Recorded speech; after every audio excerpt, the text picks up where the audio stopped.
How do you get the point of intersection between x squared plus y squared equals 25 and 2x plus y equals 10, or any similar set of equations? Well, the answer is I'm going to isolate y in the linear equation, then substitute whatever y equals in for y of the other equation. Then we're going to solve that. Now, just to get some intuition here, I'm going to point out that this is the equation of a circle with a radius of 5. And this here, well, actually, I'm going to isolate y first. That's negative 2x plus 10 when I move positive 2x to the other side, is a line that has a y-intercept at 10 and a slope of negative 2. So I am expecting there to be 2 points of intersection between the line and the circle. But again, let's get down to business, right? So y equals 10 minus 2x. In fact, I think I'm going to prefer to write it that way. Keep the 10, and we're going to do minus 2x here. Great. Now I'm going to substitute that in for y in the other equation.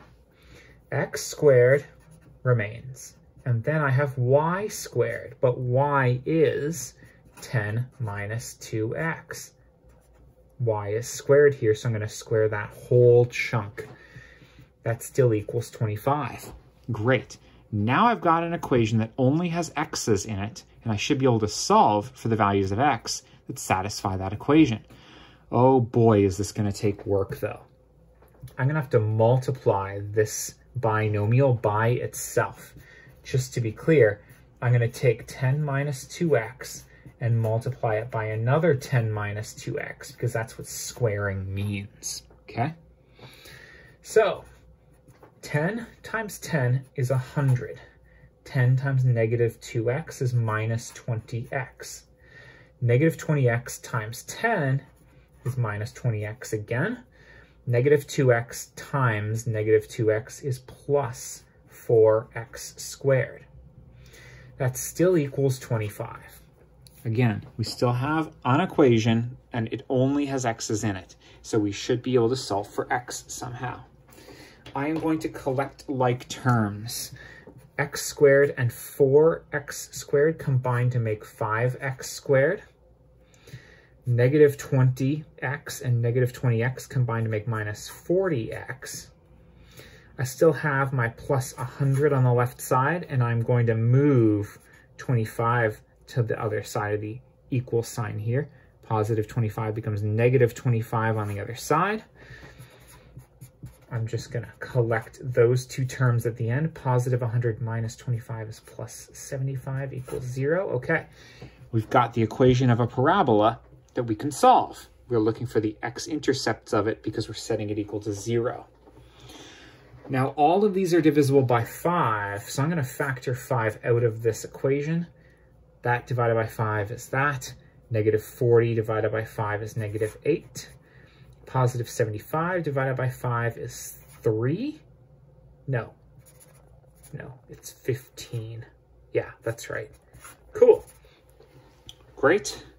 And then to find the values of x that satisfy this, I'm hoping we can factor this equation. I'm looking for two numbers that multiply to positive 15 and add to negative 8. I got it. This is a simple factoring thing. The numbers that multiply to positive 15 and add to negative 8 are negative 5 and negative 3. That means this equation is solved by x equals positive 5 and x equals positive 3. That's how you find x-intercepts from factored form. That means that these 2 points of intersection occur at 3 comma, well, something, and then also 5 comma something.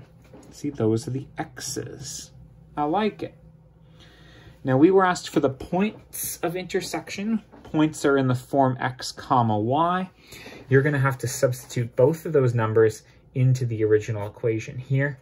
You got 10 minus 2x, and also you have 10 minus 2 other x. 10 minus 10 is 0, so when x is 5, y is 0. and 10 minus 6 is 4. So when x is 3, y is 4. So the points of intersection are 3, 4, and separately 5, 0. 2 points of intersection, just like our intuition when we actually gave ourselves a sketch of this, told us. Absolute beauty, just like you are, my friends. Thanks for being with me, and best of luck.